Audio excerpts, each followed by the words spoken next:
pour toi, qu'est-ce que c'est d'être une femme aujourd'hui?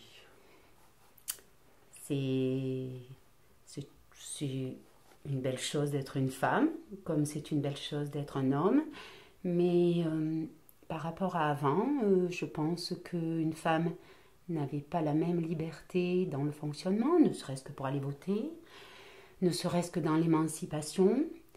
Euh, En tant que femme, je m'assume entièrement, je n'ai aucun regret, ce qui pourrait être le cas et je le respecte entièrement d'autres personnes. J'aime, j'aime bien être une femme, mais qui, ne, qui ne joue pas de faiblesse à côté de l'homme et qui est reconnue à égal, d'une façon égale avec l'homme ou avec donc les collègues masculins dans mon travail.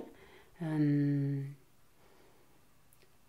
le côté féminin, une femme qui va avoir beaucoup de féminité, je trouve ça très bien. Euh, et je trouve ça, il faut que ça corresponde à soi-même. Si ça correspond à ce que l'on est à l'intérieur, eh bien on s'assume entièrement et de ce fait on s'exprime avec vérité dans ce qu'on est. En général, quelle relation tu entretiens avec les hommes? Alors en général, j'entretiens de très bonnes relations avec les hommes. Mais on parlait de la femme tout à l'heure et de la place de la femme. Je n'aime pas, à côté, au niveau travail par exemple, me taire parce que je suis une femme. J'estime que j'ai droit à la parole comme lui, au niveau travail, et que nous avons autant de compétences et de capacités. Mais après, dans mon entourage, j'ai de très très bonnes relations avec les hommes.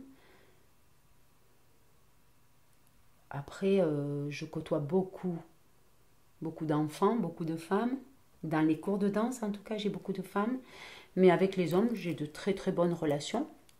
Avec les femmes, j'ai de très très bonnes relations. Quelle est ta part de masculinité? Ok. Alors, je pense que j'ai beaucoup de part de masculinité, de par un côté volontaire, rigoureux, et de vouloir y arriver. Et heureusement, je pense que j'ai cette grande sensibilité qui va faire justement le yin et le yang. Et du coup, je ne sais pas si je suis proportionnée de façon assez équitable, mais en tout cas, si par moment j'ai un petit peu plus de l'un, j'essaye dans d'autres moments d'avoir un petit peu plus de l'autre. Et c'est vrai que la sensibilité va permettre d'atténuer un petit peu, d'adoucir ce côté un petit peu plus rigoureux, plus volontaire, plus dirigiste quelquefois dans ma relation, ou dans mon travail ou dans ma vie avec les hommes. Après, par rapport, on parlait de mon père, on parlait aussi de la vie à deux.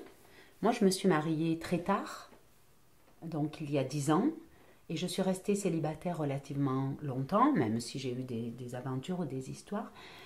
Mais ma priorité, par rapport à mon cheminement professionnel, c'est qu'ayant vu mes parents, effectivement, avec un travail qui pouvait quelquefois s'avérer plus difficile, selon les intempéries, l'hiver, etc., je voulais absolument m'assumer et je voulais absolument, moi, acheter une maison toute seule, sans attendre de rencontrer quelqu'un. Donc, c'est ce que j'ai fait. Et je pense que je voulais absolument arriver toute seule à m'assumer et à être autonome parce que je ne voulais pas dépendre d'un homme. Et parce que je me disais, et je le dis aujourd'hui à certains élèves ou quoi, des fois, une femme, il faut, je pense, donc on en revient sur la place de la femme, je pense qu'une femme, par rapport à la vie d'avant, où la femme était la femme au foyer qui s'occupe des enfants, qui fait à manger, qui fait le ménage. C'est fini, on ne peut plus au jour d'aujourd'hui, de par le nombre de divorces, parce que c'était pas comme ça avant, quand les gens ils ne s'entendaient plus, ils restaient ensemble. Donc aujourd'hui, je pense qu'une femme, il faut qu'elle s'assume, qu'elle ait son travail, et que si elle a envie de dire au revoir, elle prend ses affaires, elle s'en va, et elle n'a pas de galère. Je pense que c'est capital. Et je fais partie de ces gens-là, et c'est ce que j'ai essayé de faire. Est-ce qu'à un moment donné, j'ai mis de côté ma vie sentimentale pour aller jusqu'au bout de tout ça? Je ne sais pas. Mais en toujours est-il que je voulais y arriver toute seule. Et aujourd'hui, je sais que s'il fallait que je sois seule, je pourrais me débrouiller. J'en profite pour donner une petite précision concernant les garçons, les petits garçons et la danse. Quel est ton regard là-dessus? Malheureusement, il n'y a pas beaucoup de garçons parce qu'il y a justement un regard qui est un peu faussé. Et pourtant, quand on peut observer les athlètes, les danseurs, je dis athlètes, mais le mot est volontairement bien choisi, les danseurs hommes, ce sont des vrais sportifs, des vrais athlètes, en plus de l'artistique, qui sont capables de faire des prouesses techniques indéniables et qui sont différentes des prouesses techniques demandées à une femme.